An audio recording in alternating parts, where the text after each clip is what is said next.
Good morning to all of you. Today we will talk about again the second part of the smart grid components and technologies. Now we will discuss about the SCADA, that is a supervisory control and data acquisition system. The function of this SCADA is basically to collect the data from various sensors at a plant or in other remote locations, and then sends this data to a central computer system, and which then manages, controls the data, remotely controls devices in the field. Basically, in broad sense, the SCADA helps in monitoring and collecting the data from the devices which are located inside the distribution system, maybe transmission system, and those data are sent to the central computer system CCS, and again by using those data further actions are taken remotely. I mean the remotely controls devices in the field. That is what the by and large the function of the SCADA. Now there are three major components which are present inside the SCADA system. The first one is the master station and the second one is RTUs. The RTU stands for remote terminal unit, and the third one is the communication system. Now this master station, it is basically energy control center. The master station is also known as energy control center, and this RTUs, what is the function of this RTU? Basically this RTUs play a great role inside this SCADA system. These RTUs send the data to the control center from, this RTUs basically collects the data from all the devices which are located inside the customer premises or in the distribution system, because we are talking about distribution automation. So those the data are basically connected to the control center using this RTUs, and sometimes we call it also, this RTU also known as remote telecontrol unit. Sometimes these RTUs are also called as remote telecontrol units. With help of a tele system or communication system, these units communicate the data to the control center of the SCADA system. And of course, the communication system is a very essential part of the SCADA system. Without communication, so these RTUs cannot communicate to the control center. That is why in the smart grid system, one of the major components, major layers, that is the communication layer. Now first of all we will talk about the master sessions. This is the typical modern EMS architecture. What is this EMS? This EMS stands for energy management system, and you could see here that we have first of all the field devices.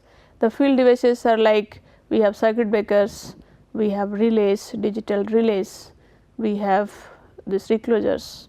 So those are the field devices, and these devices will communicate to the data acquisition server front end processor through this communication system.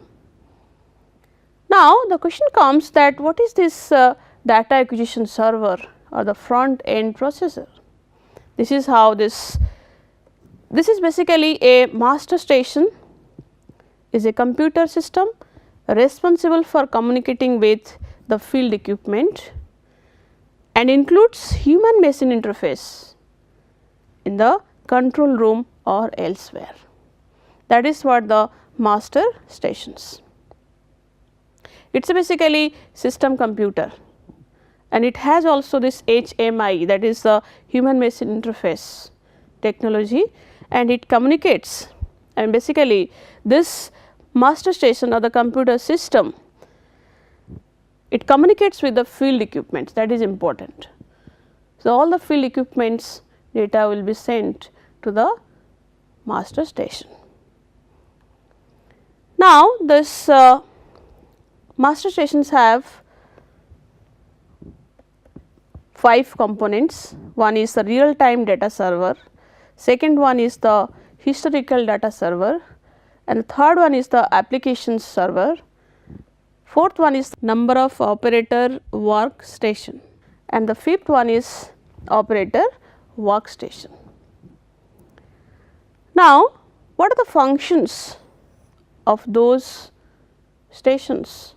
The first one is basically this DAS front end processor.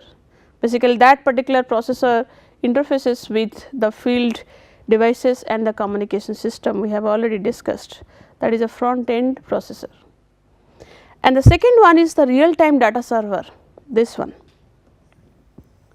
This real time data servers, and that server basically contains the real time database.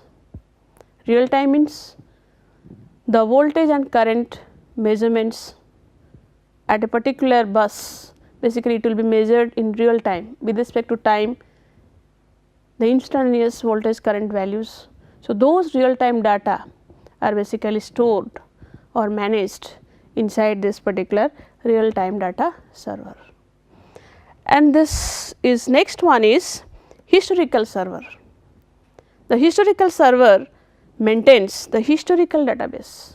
So, before one day, before 1 week, or before 1 month or 1 year. So, what are the profiles of the voltage and current data?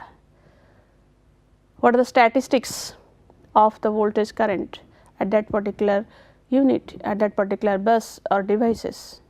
I mean, those data are basically managed using this historical data server. The next one is the application servers. The application server that runs various EMS applications.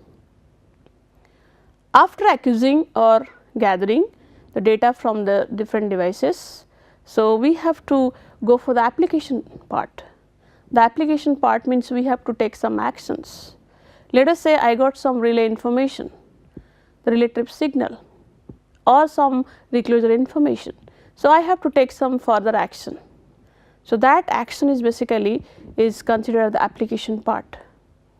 So, that application is basically managed by this application server. And we have also operator workstations with an HMI, that is very important, that the operators are basically present inside the SCADA unit or system to operate all the functions which are going inside the SCADA system. Now, we have another part, that is RTU, another element of this SCADA system, that is real, I mean the RTU is basically, if you could see here in the previous slide, I have just described here that the remote terminal units. So, this remote terminal unit, what is the function of this? The main function of this is to gather the data from the field equipments, and it will send to the master station. And before going to further the detailed functions, what is this RTU? This RTU is basically, it is a microprocessor based device, and that interfaces with the SCADA system by this transmitting the telemetry data to the master station. So, basically the function of this RTU is, it is a microprocessor device, and then it interfaces with the SCADA system by transmitting this telemetry data to the master station. This is the main function, or this is the part of this RTU. And changing the state of connected devices, next part, this is the first part, this is the first part. What is the second part, or second function of this RTU? As far as the function is concerned, the first one is, it will just collect the data or information from the devices which are located inside the distribution network, and it will send to the master station. And the second one is it will just collect those data, that is not sufficient. The other function is, here it is, the changing state of connected devices based on control messages received from the master station and commands generated by the RTU itself. It will also receive a signal from the master station. The master station will generate some signals, and those signals will be also sent to the RTU, and again RTU will itself also can generate some signal. The RTU, after receiving the signal from the master station, it will generate a signal by itself, and those signals are sent to the corresponding devices. So, what kind of work we need, what kind of control actions we need, so accordingly the actions will be taken care. And here if you will see, the as far as the input output section of this RTU is concerned, in single RTU we have 16-bit digital input, 8-bit digital output, and 8-bit analog input and 4-bit analog output. This is analog input, this is the analog output. So, these are the basically the specification of the digital and analog inputs and outputs. We have this 16, 8 and 8 here and 4. That means, to this particular RTU we can provide 16-bit digital inputs, and similarly we can get from the RTU as 8-bit digital output, and similarly we can apply 8-bit analog inputs to the RTU, and we will also get from the RTU 8-bit analog output. So, these are the digital input and output specifications as far the data size is concerned. Okay. And this is the software architecture. If you see, this is the how this field equipment is present. From this field equipment with help of this DI stands for digital input, and DO stands for digital output, and this AI stands for analog input. So, with help of these ports, analog and digital ports, the data from this field equipment are basically sent to the physical input output application part of this RTU software. This is the architecture of the RTU software. And again we have also here ID, that is a intelligent electronic device. This ID also will communicate with this data collection application part with help of this communication infrastructure, and here also same thing. Now, after getting this data part, that is a data application part, processing application part will communicate to the master station. It is basically a flow of data from the field equipments to the master station with help of this RTU and the communication infrastructure. Now, these are the, in this particular slide we will discuss about the function of all the components which are associated within the RTU of the smart grid system or the SCADA system. The first one is we have central RTDB, the real time database. We have this RTDB stands for real time database, and because we are accusing, the name suggests SCADA means supervisory control and data acquisition system. So, we are accusing the data, we are collecting the data inside this RTU system from the field devices or field components, or we have many sensors which are installed near to the devices. Those sensors will sense the current or voltage or power factor or frequency, then it will send to the corresponding RTU, and RTU will send to the main control center. So, as far as this physical IO application is concerned, what is the function of this? It acquires data from the RTU hardware components. Hardware component means in RTU we have, in physically we have the analog channels, analog input output channels, we have digital input output channels. So, these are the hardware components of the RTU. So, this particular physical I/O application acquires data from the RTU hardware components that interface with the physical I/O. Physical input output, this I/O stands for input output. And the data collection application part, that is DCA, here it is the data collection application part. In this section you can see here inside the architecture of this software architecture of the RTU. It acquires the data from these devices with the data communication capabilities or via the communication ports with help of the IEDs. IEDs means the intelligent electronic devices, this one. This is the function of this data collection application. These are all softwares basically, these are the software parts of the RTU. Now, we have data processing application unit, that is DPA. This DPA presents the data to the master station or HMI. Here it is, data processing application. Basically, this data are sent to the master station. Now, we have data translation application part, that is DTA. What is the function of this? It manipulates the data before they are presented to the master station or supports standalone functionality at the RTU level. So, it manipulates, it estimates or recalculates or reframe the data structure before it is sending to the master station for further control actions. So, that is what the last one, that is the data translation application part of this RTU system.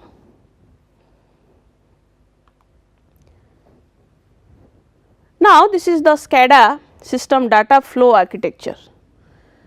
As I said that in case of SCADA system we have RTU, that is the real time remote terminal unit, or we call it also remote tele control unit, where it will just connect the data from the from the different devices in the distribution system to the control center, main control center of the SCADA system. Now, this is the flow of data. You could see here this DI stands for the digital input and this is the analog input. This arrow mark says that the data is coming from the devices. This is the device, maybe 1 or 2. These devices are installed throughout the feeder of the distribution system, and these devices will send the data to the RTU. So, this digital input or analog input ports, these ports are available within this RTU. Now, similarly, after this data which are reaching to this RTU section, those data are sent to the data acquisition system, and this data acquisition status, alarm, whatever the things we have, diagnostics results, everything will send to the master station. So, these are the first round of flow of data from the remote devices through this RTU to the master station. And the second one, this is a basically bidirectional power flow. This it is not a power flow, it is a basically data flow. The data flow is bidirectional here. And next one is this master station will also send the data or information through this supervisory control section and it will send to the RTU. Then the RTU will react to the corresponding devices through this analog out or control out ports, right. So, these are the two way data flow, one is from the field devices to the master station and other one is from master station to the devices. So, this is the basically very basic block diagram of the SCADA system data flow architecture. Now, in this context I will just talk about the smart metering part. So, as far as the SCADA is concerned, what we have learned, the SCADA helps in monitoring and data accusing and controlling the devices which are located inside the distribution system. Now, we will come to another component, or I will say it is a very important technology of the smart grid system, that is smart metering. So, this smart metering, if you see this particular evolution of the electricity metering graph, here prior to 1970s, this smart metering concept was 0, no communication. First of all, no communication up to almost around 1995. So, this period is basically we have started the smart metering technology. So, after 2000, the smart metering concept has been increased. Okay. So, that means the last 2 decades we have this smart grid concept. Now, if you will see, and what is the aim of this 2020? The aim is we should have an advanced metering, smart metering facility within the smart grid environment. This is how this chart says, this particular graph says. And what about within this 2000 to 2020? These are the things: smart metering, two-way communications, we have demand response, we have remote connect disconnect facility. So, these are basically the technologies which are involved inside the distribution system, and which we call it as a smart distribution system. Now, this is the basic building block of the smart metering system. The first one is the conventional smart metering structure, and the second one is the recent smart metering infrastructure. What is the difference between these two? What is the difference between this conventional metering structure and the recent new smart metering structure? Now, in this conventional metering, we do not have this NAN or WAN structure, communication infrastructure. You could see here, here is the, let us say this is the residential building, we have conventional meters, next we have manual reading, and next we have manual or automated processing, then we have the database. But now, if we will come to this new smart metering structure, we have home area network, we have NAN, that is we have already discussed, neighborhood area network, WAN wide area network, we have the gateway, and we have the meter data management, and then we have the database. Now, if you could see that the smart meters are the main block, I mean the center place, I mean center equipment as far as the smart metering of the smart grid is concerned. And apart from that, we have also a very dedicated communication infrastructure for the distribution system. That those are this home area network, we have NAN or WAN. So, those communication structures allow us to use this smart metering structures, or we can easily implement this smart metering concept. That is the basic difference between this conventional and present smart metering architecture. Now, if you will see what are the components present inside the smart meter. The first is we have to accuse the signal, maybe it is a voltage signal or it may be a current signal. After that, we will go for the second stage, that is known as the signal conditioning. Why this signal conditioning is required? What is that name? I mean what is the meaning of signal conditioning? Before passing this accused signal, or this is the signal we are just processing inside the smart meter, to the next block, that is your analog to digital conversion block, we have to take care of this signal. Conditioning means we have to make it perfect as far as this ADC requires. What is the requirement for this ADC? Because if you could see in the power network, the signals are not purely sinusoidal.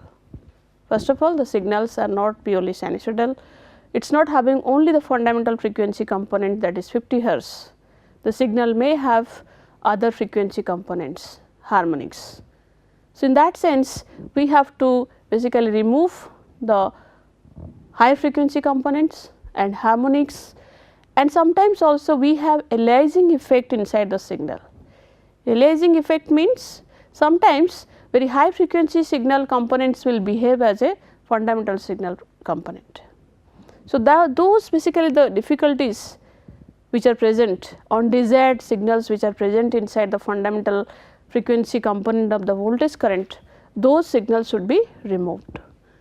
We should allow only the fundamental 50 hertz voltage and current signal to the next block. That is what the signal conditioning. We may have this low pass filters, we have aliasing filters. So, which will just basically remove the high frequency components and maybe undesired frequency components. And for that we have to maintain this Nyquist criteria, that is basically this Nyquist criteria is tells the frequency of this particular sampling frequency of the signal should be 2 times of the high frequency signal, I mean the frequency content of the signal. Okay, so those components, I mean this signal conditioning we will discuss more in the protection or relaying part. And for this smart metering part, I will tell you that the signal conditioning block takes care how nicely or it will ensure that this it will just allow the fundamental voltage component to this ADC. And after that we will go to the computation block, where the computation will be there, and this computation is basically done by a processor, and the processor will help in computing whatever the components or subsequent derived components we need from the voltage current signals, and then it will communicate to the for further action. Now, this signal acquisition already we have discussed that the signal acquisition basically collect the voltage current signals and then it further process to the ADC part. And CT as a measuring instrument, you could see that in smart meters we basically use also CT, the current transformers, which is basically acts as a measuring instrument. You know why this measuring instrument name is written here? We may have also metering CTs. So, this CT will act as a measuring instrument and to sense the current which is flowing through the feeder and to scale down to secondary through the secondary winding of the CT, and that particular secondary current is basically connected to the our respective smart meters. And signal conditioning, as I said, that this the Nyquist criteria we have here, the frequency of the input signal should be greater than equal to the Nyquist frequency, that is the half of the sampling rate of the ADC. This criteria we have to maintain while processing the signal from one block to the ADC section. So, these are the measurements which are basically done by the smart meters. The first one basically it will just arithmetic operations on input signals, maybe the time stamping of the data, and we have operation of the data for communication, storage of the data, system updates and coordinating different functions. So, these are the smart metering functions or computation, you can say it is a computation inside the processor. The smart meter can do different computations, different required parts, the estimations. So, see, this is not the end of the task of the smart meters. It depends on our own logic or algorithm which is running inside the process of the smart meter. Which quantities, which derived quantities or parameters we need for our further action from the smart meters. So, everything is possible using the processor action. Once we will get the voltage current information inside the smart meter, so we can calculate the current, power factor, frequency. So, all these are basically the further requirement for further control or further monitoring. So, everything is possible from this smart meter data. And if you see in the processor, we use basically the volatile memory, and this memory is used for temporary use of the data to support the processor as operations are undertaken, and certain types of non-volatile memory is also required to store specific information such as unit serial number or maintenance access key codes. These two are important, this unit serial number and maintenance access key codes. If some certain time the utilities or anybody, even the customers, they need the information of the smart meter, so the smart meter can communicate to them. Even nowadays also the technologies are coming up in a smart grid environment, where the smart meter also can speak to our mobile phone also. So, these are very advanced technologies are coming up, and we are discussing few of them, and we can also go through many books and papers, refer journals, where much more very in a bigger form these technologies are coming up. And coming to this communication part of this smart metering section, we have the wired options, which include the public switched telephone network, PSTN. This is important, this kind of communication system we use, and also we have power line carrier communication infrastructure, and also we have cable, modems and Ethernet. So, these are the communication infrastructure we use inside the smart metering system. And wireless options include Zigbee and infrared and GSM and CDMA cellular. So, these are the basically the communication infrastructures which support the smart metering system. So, these are the references we can follow. You can see these references. This is the first one is the book, very good book on communication networks for smart grid, and the second one is smart grids infrastructure technology and solutions, and third one is smart grid technology applications. You can follow these 3 books. So, we will come to the conclusion that in this lecture we have discussed about the SCADA system, and next we have discussed about the smart metering system, and in the smart metering system we have discussed how easily we can using this smart processors and data acquisition systems ADCs, we can easily calculate the desired quantities or maybe derived quantities or parameters for our further control actions inside a smart grid system. Thank you all.